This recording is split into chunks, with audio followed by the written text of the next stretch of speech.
Hello students, मेरे नालायकों, आज आपके लिए अवकलन का दूसरा भाग लेकर के हाजिर हूँ और उम्मीद है कि आप सब अवकलन को सीख लेंगे और अवकलन के साथ एंजॉय करेंगे।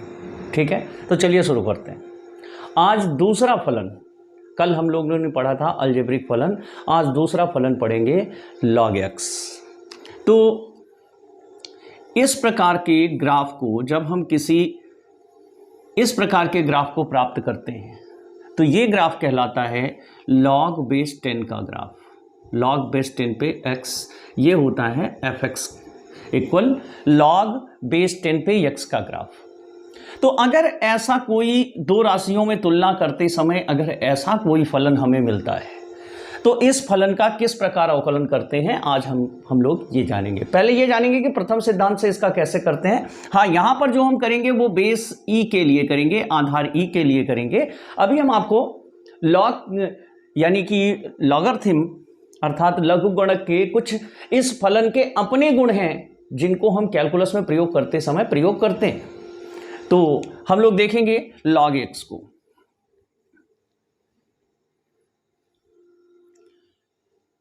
y equal F x equal log x, ये एक फलन है। ठीक है, तो log x का अलग अलग रूपों में अलग अलग उपयोग किया जाता है। अगर कोई फलन log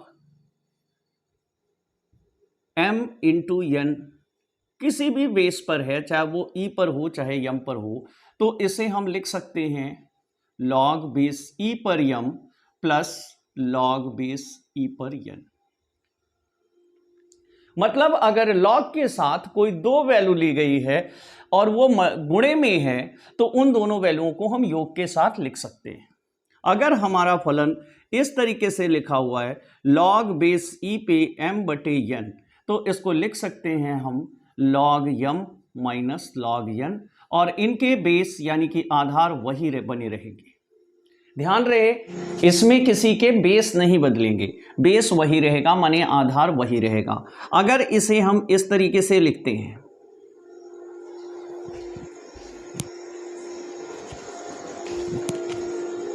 इसमें किसी का आधार नहीं बदलेगा, अर्थात ये जो आधार ई लिखा हुआ है, बेस ई लिखा हुआ है, ये सेम रहेगा।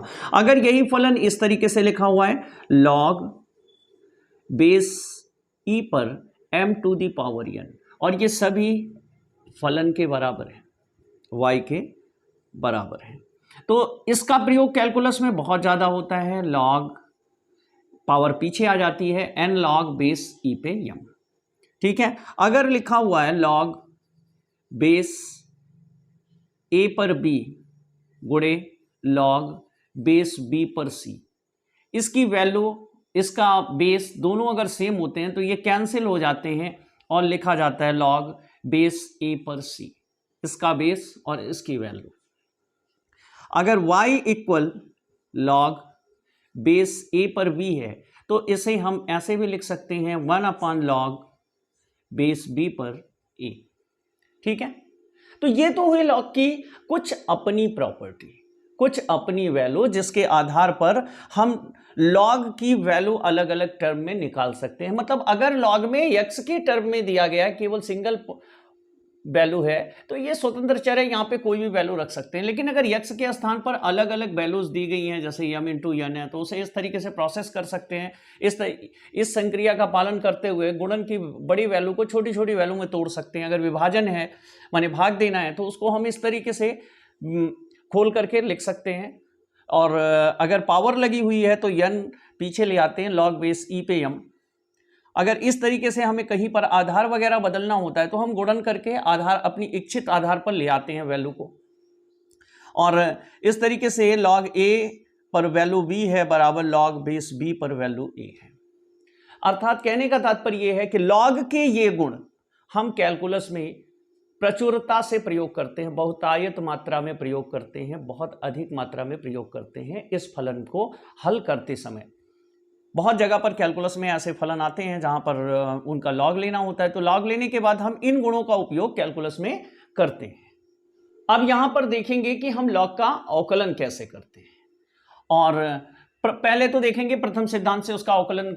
जब गणितज्ञों ने किया होगा तो किस तरीके से किया होगा। तो यहां पे हम मानते हैं y इक्वल एफ एक्स है हमारा, और एफ एक्स हमारा फलन किसके टर्म में है, लॉग एक्स के टर्म में है। अब अगर हम x में एक बहुत ही सूक्ष्म, बहुत ही थोड़ा परिवर्तन करें, वो परिवर्तन इतना सूक्ष्म हो जो जीरो तो नहीं है लेकिन लगभग लगभग संख्यात्मक मान में वो जीरो के करीब है, तो अगर हम ऐसा परिवर्तन करते हैं तो हमारे फलन में भी परिवर्तन होगा, और फलन हो जाएगा F x plus H equal log X plus H. ध्यान रहे यहां वैल्यू x थी और यहां पर वैल्यू x प्लस एच हमने पुट की है। यहां पर ये स्वतंत्र चर है और यहां पर ये स्वतंत्र चर है। अब हमने जब इस वैल्यू में परिवर्तन किया तो ये हमारा जो फलन है, जो हमारा डोमेन, इसको डोमेन कहते हैं, इसको रेंज कहते हैं, इसको प्रांत कहते हैं, इसको परिसर कहते हैं। तो जो प्रांत में हमने परिवर्तन किया तो परिसर भी हमारा बदल जाएगा। अब हम देखते हैं कि रेट ऑफ चेंज क्या होता है। अगर हम x में h का बदलाव कर देते हैं तो जो हमें रिजल्ट आ रहा है उसमें कितना बदलाव मिलता है, क्योंकि ये जो फलन है ये x की अलग अलग वैल्यू को अपने हिसाब से तोड़ मरोड़ करके एक अलग तरीके की वैल्यू देते हैं। सारे फलन, हर फलन चर को दी गई वैल्यू को अपने हिसाब से मॉडिफाई करता है, अपने हिसाब से उसकी व्याख्या करता है। तो यहां पे क्या होगा, d by d x of f x with respect to x equal limit H tending to zero. यहां यह बताया जाता है कि जो एच है वो बहुत छोटा है, बहुत छोटा है। F x plus H minus F x upon X plus H minus x. अब ये क्या है, यहां पर हमने पहले ये देखा कि जो हमारा स्वतंत्र चर था उसमें हमने एच की वृद्धि कर दी। तो अगर उसमें हमने एच की वृद्धि की तो जो हमें इसका निष्कर्ष प्राप्त हो रहा था, यानी जो परिसर प्राप्त हो रहा था, उसमें कितना अंतर आया। इन दोनों अंतरों का अनुपात, यानी परिसर में अंतरों का अनुपात और दिए गए फल, जो हम चर में वृद्धि करते हैं, जो हम राशि में वृद्धि करते हैं, उसमें की गई वृद्धि का अनुपात जो होता है वही हमारा अवकलज कहलाता है। तो अगले स्टेप में होगा limit H tending to zero, यहां पे रखेंगे log X plus H base ई पर, ये सभी बेस ई पर हैं, माइनस लॉग एक्स बेस ई पर upon X plus H minus X. ये कैंसिल हो जाएगा, ये हो जाएगा limit H tending to zero. अब यहां पर लॉग की प्रॉपर्टी देखो, ये भी है और इसके साथ ये माइनस में है, तो ये लिखा जाएगा लॉग बेस ई पर x plus h upon x, यहां पे h।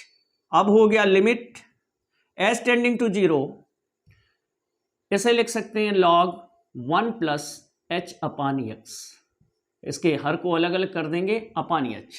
अब यहां पर क्या है, इसे एक्सपेंड करेंगे तो अब हम इसका प्रसार करेंगे। Log 1 plus h upon x upon H का यहां पे वैल्यू निकालने के लिए हम इसके अंश का प्रसार करते हैं, तो ये हो जाएगा limit H tending to zero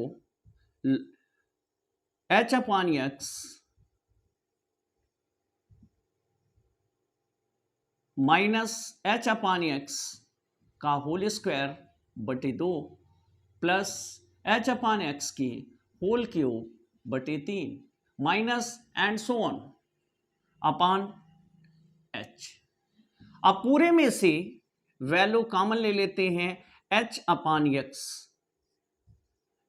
और ब्रैकेट में आएगा 1 minus h upon x by 2 plus h upon x by 3 whole square minus and so on upon h.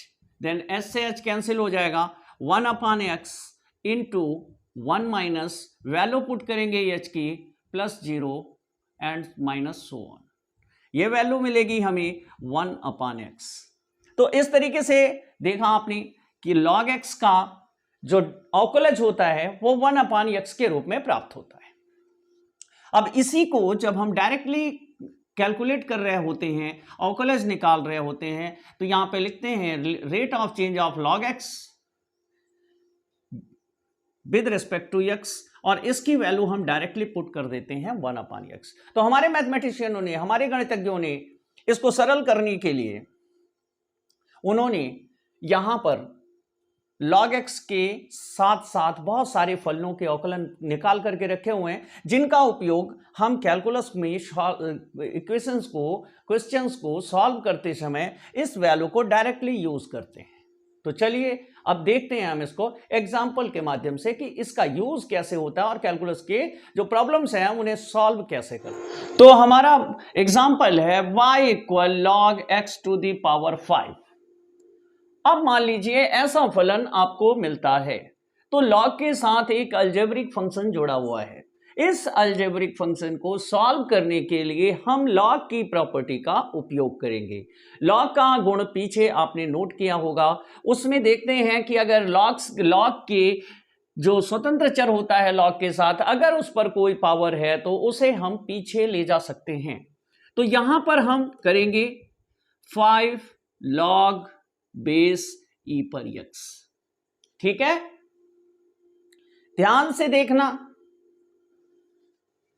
अब करेंगे rate of change of y with respect to x equal 5 dy dx, अर्थात rate of change of log base e पे x with respect to dx। अब ये हो जाएगा 5 into 1 by x, जो अभी हमने प्रूव किया था। अब dy बाई dx इक्वल हो जाएगा 5 बाई x। ठीक है, चलो एक और एग्जांपल लेते हैं। मान लिया कि log किसी ऐसे फलन के साथ है जो एक बीजगणितीय फलन है लेकिन पावर में नहीं है। अब यहां पर log 2x प्लस 1 लिखा हुआ है, तो log 2x प्लस 1 को सॉल्व करने के लिए, चूंकि ये 2x प्लस 1 जो है एक से अधिक पदों में, और कितने पदों में है, 2 पदों में है। हमने जो फंक्शन पढ़ा है वो पढ़ा है केवल एक चर के लिए, सिंगल पद होना चाहिए। तो ऐसे जब क्वेश्चन हो तो पहले log को, अब यहां पर हम फॉर्मूला लिख देते हैं dy by d x of log base e पे x इक्वल 1 अपान x। आप इसको इस फार्मूले की सहायता से इवेल्युएट तभी कर सकते हैं जब ये सिंगल चर में आ जाए। अगर ये सिंगल चर के साथ नहीं है तो आप इसे पहले सिंगल चर बनाएंगे, मतलब ऐसे बनाएंगे जैसे log x है। अब x हो या ना हो, लेकिन x के स्थान पर a b c d कोई भी चर आप यूज कर सकते हैं, बशर्ते जो रेट ऑफ चेंज ऑफ आपका वेरिएबल होगा, चर होगा, वो विद रिस्पेक्ट टू उसी चर के रिस्पेक्ट में होगा। तो चलिए देखते हैं, यहां पे हम इस चर को 2x प्लस 1 को, जो हमारी बहुत बड़ी प्रॉब्लम है कि ऐसे फलन में हम क्या करें, यहां पर इसे कोई सिंगल चर मान लेते हैं एज ए p, और इस सिंगल चर को अब यहां पर रखते हैं तो ये y इक्वल हो जाता है log p बेस e पर। अब हम इसको अवकलज इसका निकाल सकते हैं, जैसे यहां पे x है वैसे यहां पे p है, लेकिन शर्त यह है कि हमें rate of change of y निकालना है विद रिस्पेक्ट टू x। अब इस अवस्था में हम लिखते हैं rate of change of log base e पर p upon with respect to x।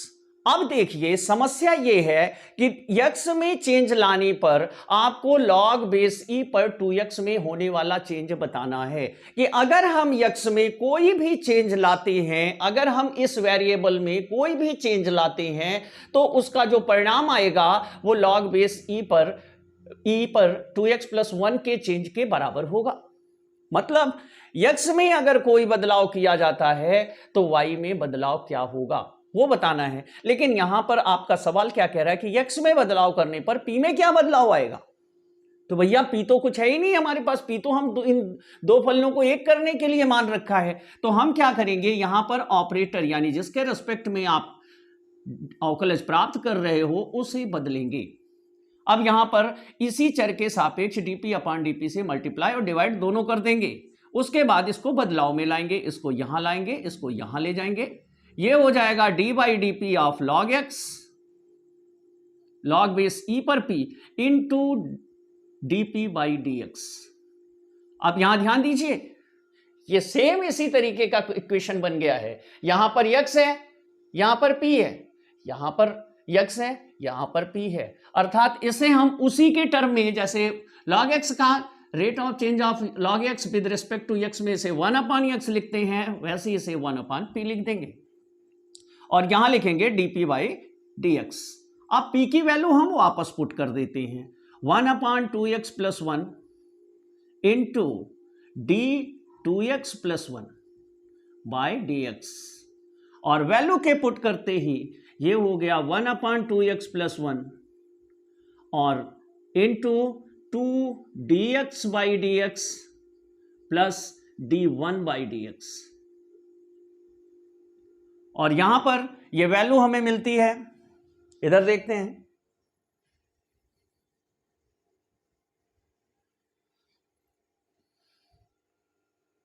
dy/dx equal 1/2x plus 1 into 2 into 1 plus 0, then dy/dx equal 2/2x plus 1। इस तरीके से हमें log बेस e पर 2x प्लस 1 का अवकलज x के सापेक्ष प्राप्त हुआ। तो इसे इस तरीके से करते हैं।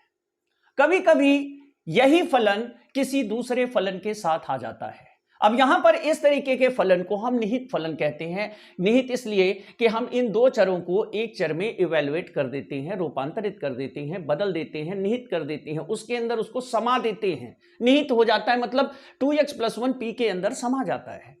तो ऐसे निहित फलन तब उपयोग में लाते हैं जब हमारे फलन का चर हमारे सूत्र में बनाए गए फलन के चर से अगर अलग होता है। कुछ सीधे सीधे सरल देहाती शब्दों में कहें तो अगर हमारे जो स्वतंत्र चर है उसके साथ आपने छेड़छाड़ की या क्वेश्चन में उसके साथ छेड़छाड़ होती है तो उसकी FIR P के पास दर्ज की जाएगी या टी के पास दर्ज करिए। कोई भी आप चर उठा सकते हैं, दूसरा चर, उसमें उसको निहित कर दीजिए। अब ये हो सकता है, ये छेड़छाड़ किस तरीके से हो सकती है, 2x प्लस 1 हो सकता है, x के स्थान पर sin x आ सकता है, x के स्थान पर log x आ सकता है, मानिए log x, इस तरीके का फलन। तो वहां पर जो दूसरा चर होता है, मीन्स अगर देखिए y इक्वल लिखा हुआ है log x, तो भैया जाहिर सी बात है इस log का जो चर है वहां पे तो x दिखा रहा है, तो भाई x का 1/x होता है, लेकिन इसका क्या करोगे, यहां तो x के स्थान पर log x है, फिर से एक पकड़ा दिया तुम्हें, या फिर y equal log sin x है। अब हमारे फॉर्मूले में तो log x का फॉर्मूला 1/x होता है, लेकिन यहां तो हमारे फॉर्मूले में बता रहा है कि ये sin x है। अब log x का तो 1/x करते हैं, तो फिर log sin x का क्या करेंगे, यहां तो दो फलन है। तो चलिए इसको भी देख लेते हैं। तो भैया चलो एक नया फलन लेते हैं, y इक्वल log x, दोनों के बेस e हैं। वैसे e को लिखें या ना लिखें कोई फर्क नहीं पड़ता, यहां पर बेस e चलता ही है। अब यहां पर इस तरीके का फलन है, तो अब हमारी जो मूल फलन है उसमें तो log x होता है, तो यहां इसे इवेलुएट करेंगे और log x को लिखेंगे p, मान लिया। अब p मान लिया हमने, एक मिनट भाई इंक डाल लें, नहीं तो आपको दिखेगा नहीं, और दिखेगा नहीं तो कहोगे पता नहीं क्या बना देते हैं।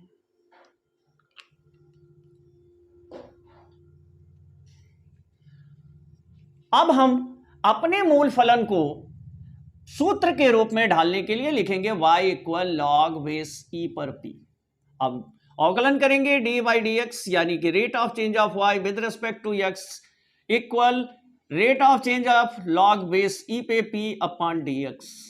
कहानी फिर वहीं आके अटक गई कि हमारा जो चर है, स्वतंत्र चर, वो p है और जिसके रेस्पेक्ट में करना है वो dx है, तो यहां पर हम dp/dp से मल्टीप्लाई करेंगे और डिवाइड करेंगे, इसे इंटरचेंज करेंगे d/dp into log base e पर p इंटू dp/dx।